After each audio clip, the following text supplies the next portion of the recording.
Welcome to NarrativeNook where enchanted stories come to life. If you enjoy our stories, please subscribe, like and share to support our channel. Enjoy listening. Let go. Stop dragging me. What are you trying to do in front of Romeo?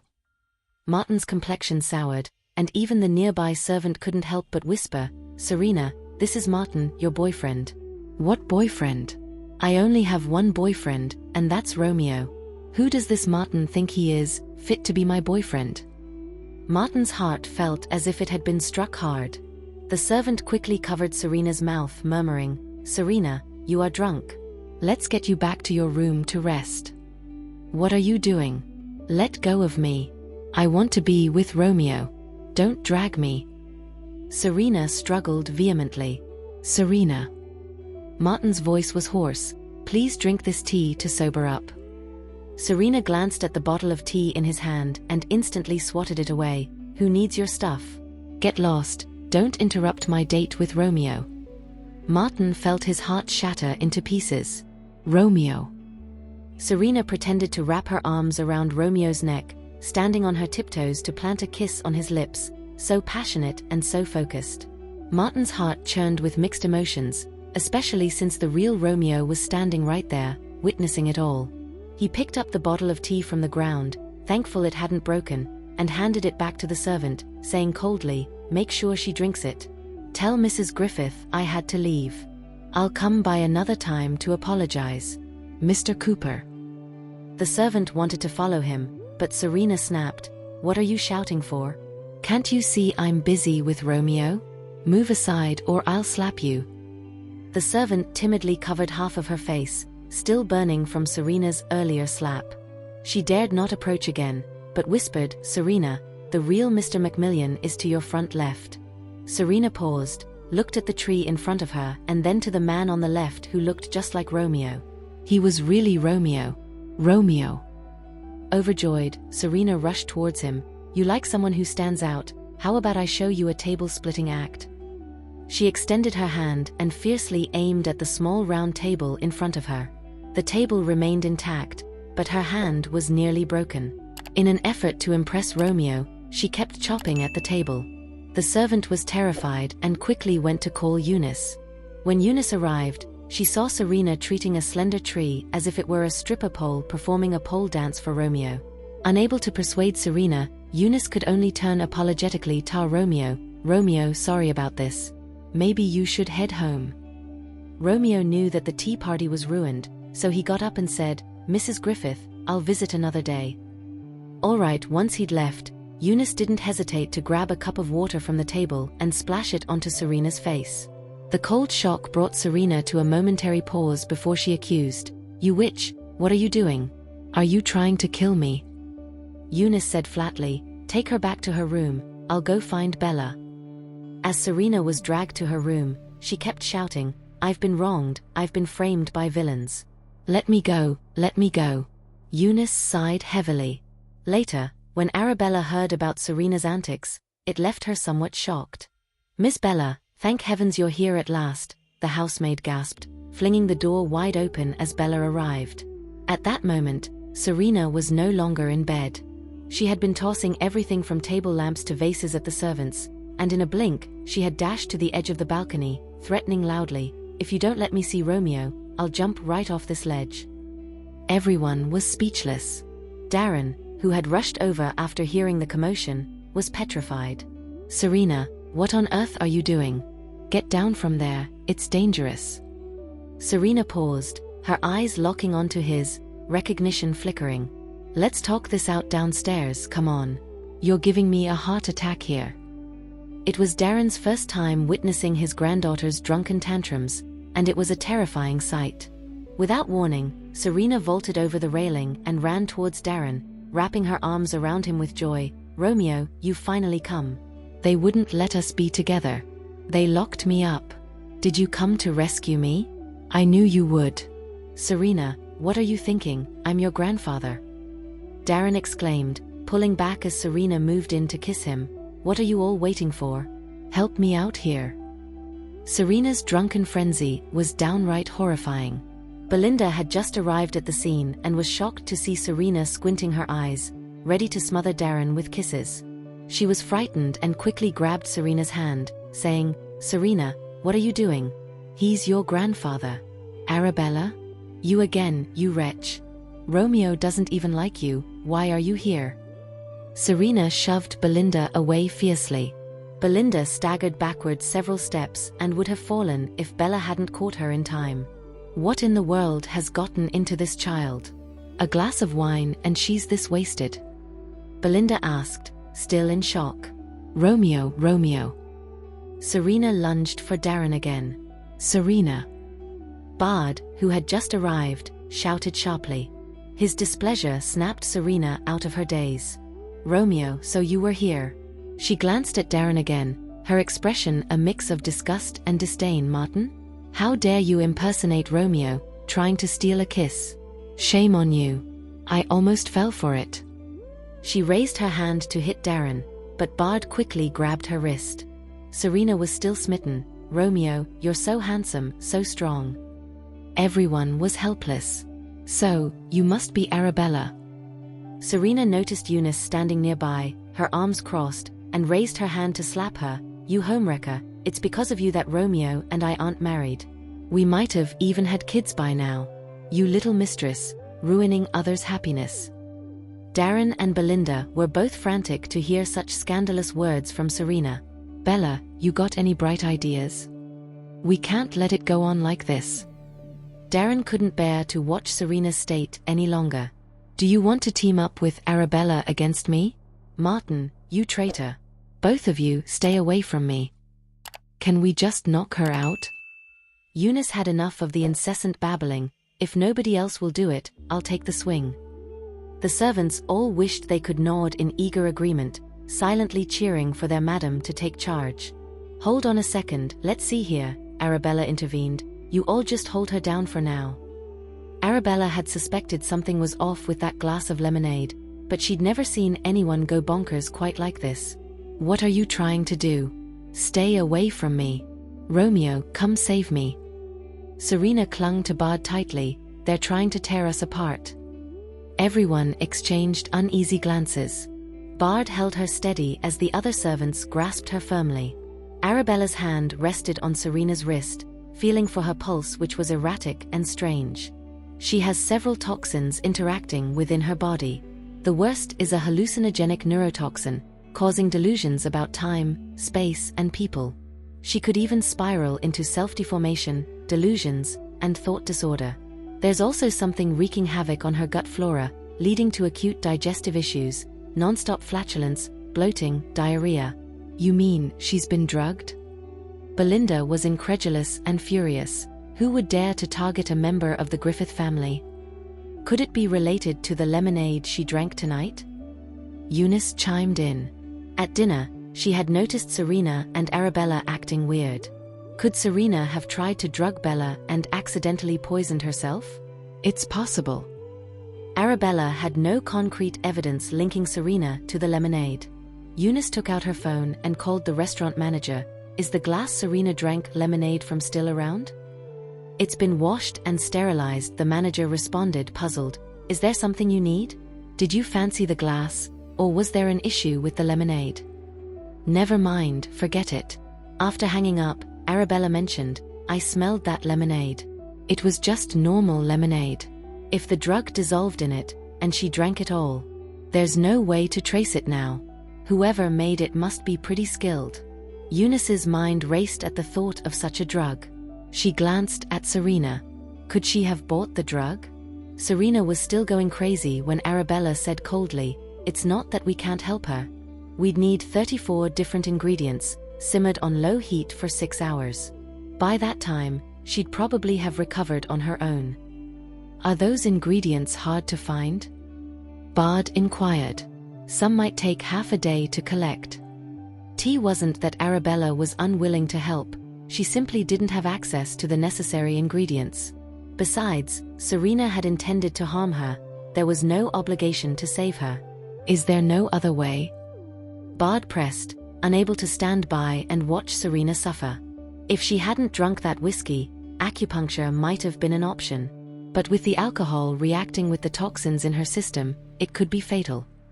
Arabella stated frankly, "All we can do now is wait for her to recover naturally."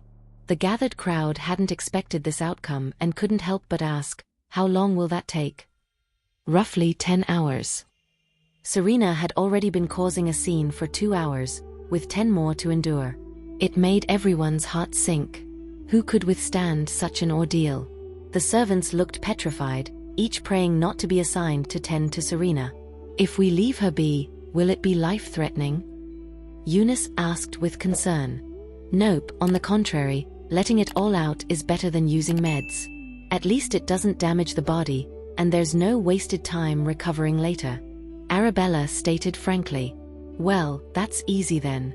Just lock her in her room, let her rage all she wants. Lock the windows and doors, and we're good," Eunice said. "You guys, tie her to the bed, and we'll check on her tomorrow." The servants were taken aback. Could it really be that simple? With no better solution at hand and the uncertainty of finding the right medication, this method seemed worth a try. It was just a pity that the room might end up in chaos. Darren and Belinda surveyed the bedroom to ensure there were no hazardous objects or valuables. "Arabella, you wretch, what kind of advice are you giving now? I'll tear your mouth apart." Serena, fueled by some unknown strength, suddenly broke free and lunged at Eunice. In her delirium, she mistook Eunice for Arabella. She wanted to scratch Eunice's face with her long nails. But Eunice blocked her, grabbing a silk necktie from the wardrobe and swiftly tying Serena to the bed. The servants couldn't help but admire Eunice's decisive action. It had to be Eunice who took charge. "Let's go," Eunice said after securing Serena. She dusted off her hands, ready to leave. "Arabella, you'll get what's coming to you, you wretch, I curse you." Serena's rant was cut short as Eunice stuffed another tie into her mouth. Oomph! Serena's curses were now in vain. Leaving Serena's room, Belinda sighed. "Thank goodness Bella said it wasn't life-threatening. We'll check on her again tomorrow." On their way back, she couldn't help but say, "I wonder if Serena's ranting is because of the drugs, or if she genuinely had that much hostility towards Bella. We watched Serena grow up, she's not a bad seed. Didn't Bella say the worst the drug could do was cause hallucinations? Serena isn't in control of her actions. Let's hope so." Belinda felt a weight in her heart, unsure of its origin. "Eunice, do you know something?" On their way back, Bard couldn't help but ask Eunice, "What was with that lemonade really?" Eunice confessed, "Bella thought there was something off with the lemonade tonight, so she gave it to Serena. Serena hesitated and wouldn't drink it, so I wanted to find out if the drink was drugged and if Serena had drugged it to harm Bella. Turns out Bella was right, the drink was drugged, and the effects were strong." "You mean, Serena drugged Bella?" Bard was in disbelief. Serena had always been a considerate and kind child in their eyes. It wasn't that he was viewing her through a family bias, it was through 18 years of interactions that he had come to know her genuine simplicity and kindness. Now, Eunice was suggesting that Serena might have poisoned the lemonade to harm Bella. Was this a momentary lapse, or had there been long-standing resentment? Bella doesn't force issues. Her insistence on Serena drinking that lemonade speaks volumes. Eunice knew Arabella wasn't that kind of person. However, Eunice suspected that Arabella lacked concrete evidence that Serena had drugged her drink, which was why she hadn't disclosed it in front of everyone. Now that Serena drank the lemonade, even if the cup weren't cleaned and sterilized by the restaurant staff, the little residue left could hardly be tested for anything conclusive. Even Bella, with her exceptional medical skills, could only detect the scent of regular lemonade. Bella had mentioned, "Whoever made it must be pretty skilled. I'll have someone check the recent purchases of such drugs in the market, see who's buying them. If we follow the trail, we should find something," Eunice instructed as she pulled out her smartphone and gave orders to her subordinates. Bard also took out his phone to issue instructions. "I'm gonna have someone question the restaurant staff. See if there's a mole or if anyone's been sneaking around the kitchen." Back in her room, Arabella took out her own phone and instructed, "I need you to check the black market for a drug. It causes continuous flatulence after initial ingestion, discomfort in the stomach, inability to expel waste, followed by continuous diarrhea and hallucinations. with effects lasting approximately 12 hours. What kind of sicko comes up with this stuff? It's like they're out to get someone. That's just twisted. Justin's voice crackled through the phone, barely masking his concern. Boss, tell me no one's trying to pull this number on you. Why so many questions? Someone's actually got the guts to mess with you? Just give me a name, and 1 foot LL go chop his head off. We'll talk about it once I've got a name, Arabella replied coolly. Gotta go, I need to get some sleep. Meanwhile, the servants occasionally heard strange noises coming from Serena's room. They didn't dare peek, just kept their distance. Until the next morning, a little past 9. Serena opened her eyes and suddenly noticed the ceiling was colorful and even damaged. She couldn't believe it. Sitting up, she saw that all the ceiling lights were busted, the room was trashed, and she felt like she'd been hit by a truck. What on earth had happened? Had there been a burglar in her room? Had she lost her virginity? The thought made her glance down, noticing her clothes were in disarray. And then she saw it, a massive bruise on her stomach. What in the world had happened? Her mind was a mess, but slowly she recalled something about a snow queen kicking her in the belly. A snow queen? Why was her mind throwing her these bizarre flashbacks? Frantically, she tried to get out of bed, but her body was weak. She collapsed to the floor and struggled to get back up. Finally standing, she staggered to the door and pounded weakly on it. The servants nearby were terrified, huddling together, fearing Serena might unleash more chaos. When Serena called out normally for someone to open the door, they hesitantly sent Iria, the bravest among them. Iria, Serena said as the door swung open, about to ask what had happened, but Iria looked as if she'd seen a ghost and bolted back. Serena was baffled. What was going on with them? One scaredy cat was one thing, but 7 or 8 huddled together, looking at her like she was a monster. Thurn, Serena said directly, come here. Thurn approached, tears welling up in her eyes, clutching her swollen cheek. Miss Serena, what happened to you? Serena tried to move Thurn's hand to see her face, but Thurn started screaming, please Serena, have mercy. I've already lost a tooth. What are you talking about? Serena was confused by Thurn's wailing and quickly grew impatient. Never mind, just go. Get someone else here. Eventually, under the servants' collective urging, a timid maid named Liz stepped forward. She didn't want to, but being the newest one, she had to follow the others' lead. Miss Serena, what in the world happened to my room? Serena asked, her eyes scanning the chaos. Did we get burgled? Are the other rooms trashed too? Was I attacked in my sleep fast night? Why am I covered in bruises? And why is everyone acting like I'm some sort of monster? The maid recounted the previous night's events in painstaking detail. Serena was incredulous. And why is my hand so swollen and painful? That would be because you attempted to karate chop a dining table last night, the maid explained, a nervous edge to her voice. Miss Bella said you might have a slight fracture. Luckily, it didn't displace, so you don't need to be realigned. Just a cast for a couple of weeks should do. Karate chopping a table? A fracture?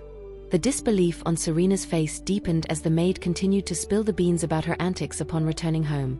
Jogging in place, knocking over vases, tumbling down the stairs, and continuously passing gas. But karate chopping a table and ending up with a fracture? What on earth were those about?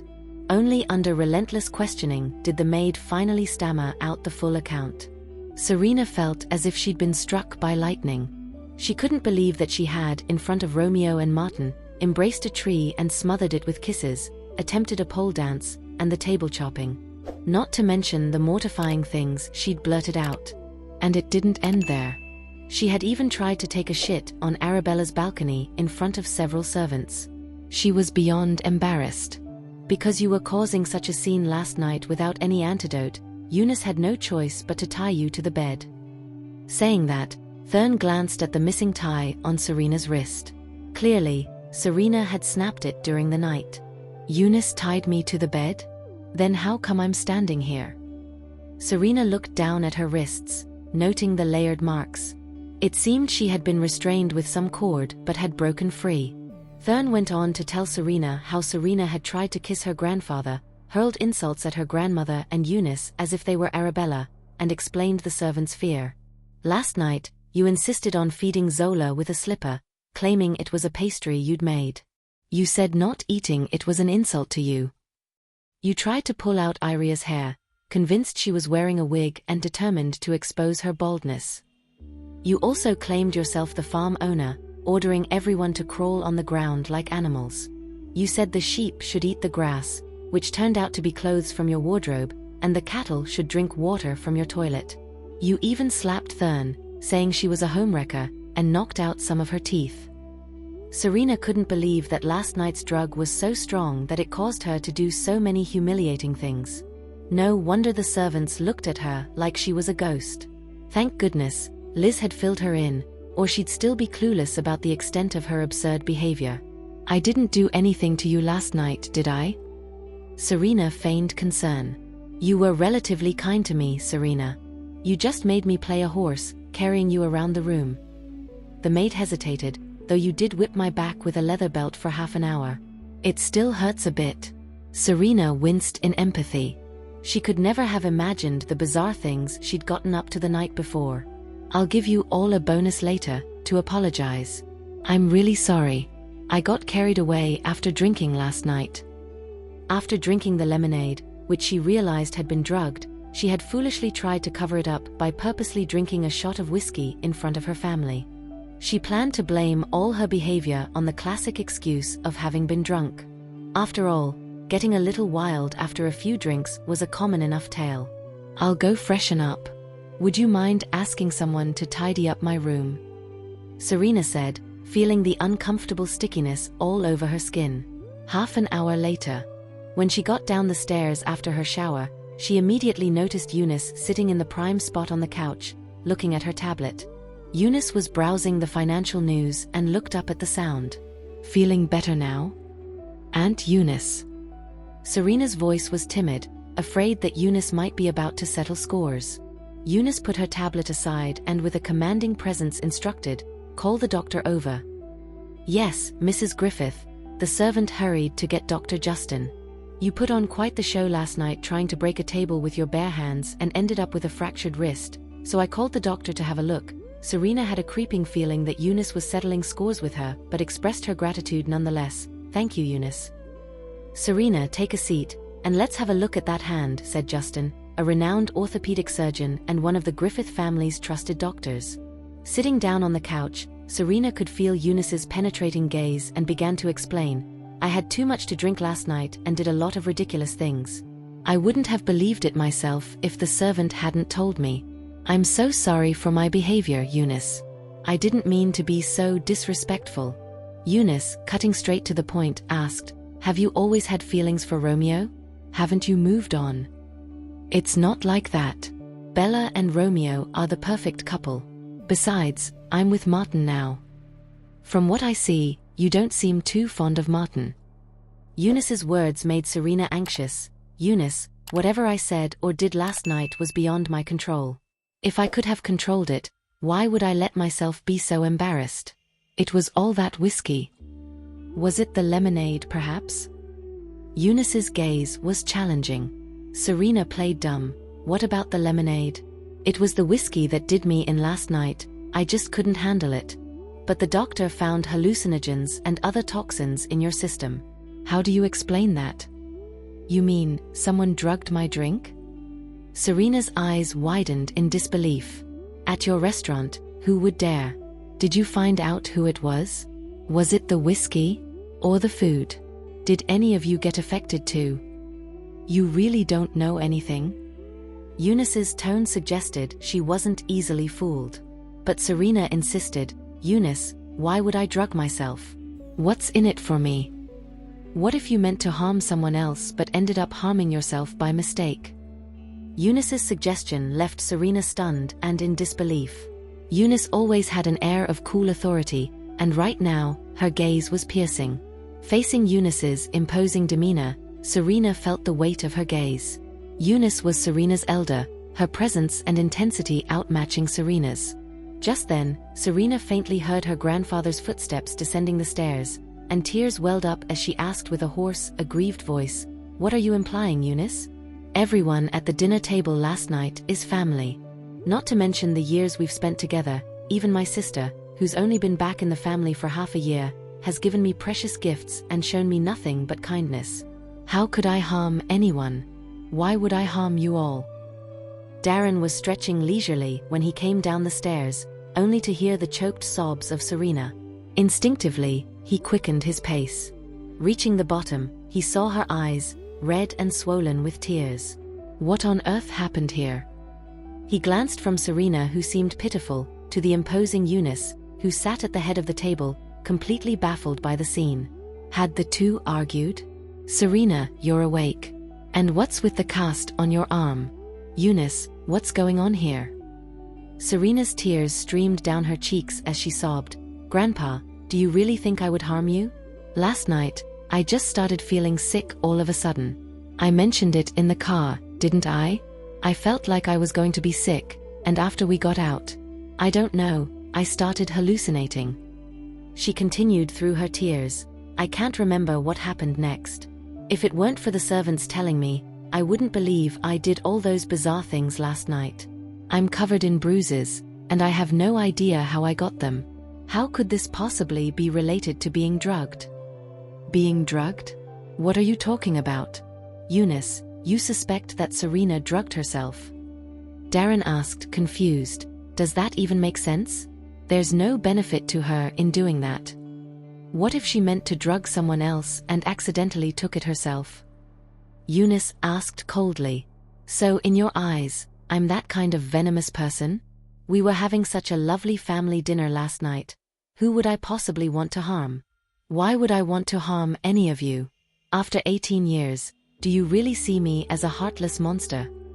Just then Belinda, drawn by the commotion, asked in bewilderment, "What's all this noise about? Why the commotion so early in the morning?"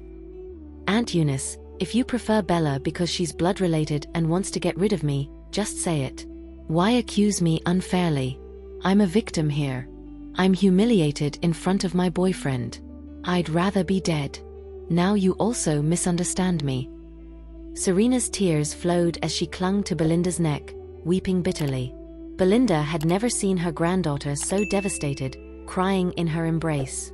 Serena had always been the darling of the family, never allowed to shed a tear. "So what's the deal now? I'm still not clear on it. Eunice, you think Serena tried to poison us, but accidentally hurt herself? Is that it? Do you have any proof?" Belinda asked, lifting her head. Eunice, of course, had no evidence. Her intention was to rattle Serena with psychological tactics to see if she would slip up. But Serena, perhaps sensing support had arrived, burst into tears, which made Eunice suspect her even more. Innocent people don't need such dramatics, nor do they need someone to back them up. Serena's reaction seemed a bit like a cover-up. "I have no proof," Eunice admitted, but her gaze at Serena was inscrutable, as if trying to see through her. If there's no evidence, Belinda was at a loss for words. The situation was bizarre, but without proof, it was wrong to accuse Serena. What if they were wrong about her? "If you believe someone is behind this, trying to harm our family, then I implore you, Grandma and Grandpa, to investigate thoroughly and clear my name." Serena was emphatic, her words strong despite the tears. "Even though I'm not a natural-born Collins, I would never harm you. I'm not heartless. In my eyes, you will always be my dearest and most cherished family." Seeing her so earnest, Belinda and Darren felt a stab of guilt.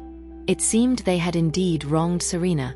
Her expression was so innocent, her eyes welled up in tears. They had never seen her so wronged and angry before. It couldn't have been Serena. If it were, why would she insist on an investigation to prove her innocence?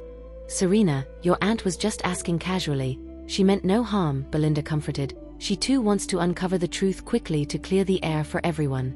Maybe she was a bit abrupt in her approach, but don't take it to heart.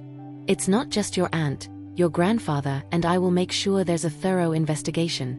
We won't let the person who's trying to harm us get away. If you're innocent, I'll definitely do you justice." "Thanks, Grandma," Serena said, her tears turning into a smile as she spoke endearingly. "Grandma, my hand really hurts." She showed her hand to Belinda, revealing cuts and one palm even wrapped in a cast. "Justin, how's Serena's injury?" Belinda asked with concern. "She's got a minor fracture and will need about 2 weeks of recovery. I've prescribed some medication, and unless there's something else, I should get going." Justin felt a bit uneasy, knowing too well the discomfort of being privy to another family's issues. "Thanks for your help. Someone escort Dr. Justin out, please." After Justin left, Serena continued to play up her charm in front of her grandparents, apologizing for her behavior the night before, claiming she drank too much and had no recollection, insisting it wasn't intentional. Eunice realized why Arabella hadn't publicly accused Serena of possibly drugging her drink the night before. There was no evidence. Sharing an unsubstantiated claim with others would at best lead to half-hearted belief. No one would take it seriously. Eunice rose with her tablet in hand to return to her room, just as she received a report from one of her aides. "Ma'am, the drug you asked me to look into hasn't turned up in Oak Ridge City and other cities. It might take a bit longer to find any leads. Expand the search. Check the neighboring countries, especially Solterra, and do it thoroughly." She felt more and more convinced that Serena was involved in this matter. "Yes, ma'am." Back in the living room. After placating Darren and Belinda, Serena recalled Martha's words and a glint of luck flashed in her eyes. Martha had said she'd covered her tracks well, leaving no trail for anyone to find. It didn't matter what Darren, Belinda, Eunice, or Arabella did in their investigation, because the dealer was already dead. Dead men tell no tales. Even if by some miracle someone traced an indirect connection between Martha and dealer, there was no evidence to suggest Martha had slipped the drug into Arabella's drink, and Martha had no clear motive. The number of people involved, even an organization, was not something Arabella could simply uncover. With this thought, Serena's lips curled into a triumphant smile. Serena had only been back in her room for a short while when she heard a knock at the door. She ran to answer it, only to have Arabella kick her right in the stomach. Oof. Serena crashed to the floor, wincing in pain. "Arabella, have you lost your mind?" With the door shut firmly behind her, Arabella strode over with icy composure, grabbed Serena's collar, and hissed, "Heard you woke up, huh? Time to settle some scores." Before Serena could get a word out, Arabella slapped in her face. Caught off guard, Serena was bombarded with slap after slap, feeling dizzy and tasting blood at the corner of her mouth. Finally, Arabella kicked her again. Serena felt a familiar sensation, in the exact same spot, prompting an epiphany from Serena. You were the Snow Queen from last night." She vaguely remembered a Snow Queen kicking her in the stomach with the same force, at the same spot. There was no mistaking it, it was Arabella. "Well, aren't you the bright one?" Arabella hoisted Serena up for another kick. "Since you have such a good memory, make sure you remember this lesson well." So she wouldn't foolishly cross Arabella again and suffer for it. Serena hit the ground hard, her plaster wrapped crushing to the floor, agony ripping through her. "That damn Arabella." Chattering through the pain, Serena threatened, "I'll expose you to Grandma and Grandpa and let them see who you really are. You wretch, daring to hit me." Arabella's lips curled into a frosty smirk. A wretch? Glancing around the room, her eyes fell on a vanity stool. She picked it up and walked over to Serena. Too hurt to stand, Serena scrambled back, shouting, "Arabella, you wouldn't dare. When Grandma and Grandpa see my bruises, what will they think of you? Aren't you afraid of ruining the image you've worked so hard to build? If they knew you drugged me, they'd think I went too easy on you. Do you have proof? Without proof, it's slander." Serena raised her voice, hoping to be heard outside. "Are you attacking me based on your assumptions? Don't forget, this is Uncle's house, not a place for a young girl like you to make a scene. You better hope you've destroyed all the evidence. If not, I won't let you off lightly. So, you have no proof after all. Shouldn't you be leaving my room then?" Arabella smiled coldly. "Even without proof, if I want to hit you, you're getting hit." As she spoke, the vanity stool crashed down on Serena. Serena's scream caught the attention of the servants outside. "Miss Serena, what's wrong?" Came the anxious knocking of Liz. "Are you all right? May I come in?" Just as Serena tried to call for help, Arabella brought the stool down again, and Serena's cries got even louder. Liz was terrified and rushed to find Eunice. "Ma'am, something's happened to Serena." The screams were horrifying. Liz was too timid to open the door and see what was happening inside. Eunice approached Serena's door, faintly hearing the sisters quarrel. "Arabella, how could you?" Serena, in excruciating pain, felt as if her bones were falling apart with every movement. She glared at Arabella with hatred. "You dare to drug me, why shouldn't I retaliate?" Arabella slammed the stool down on Serena once more. For listening. If you have enjoyed this story, please like and share so others can see it too. Also hit the subscription button and notification bell so you can be notified on our next release. Thank you for your support. God bless you.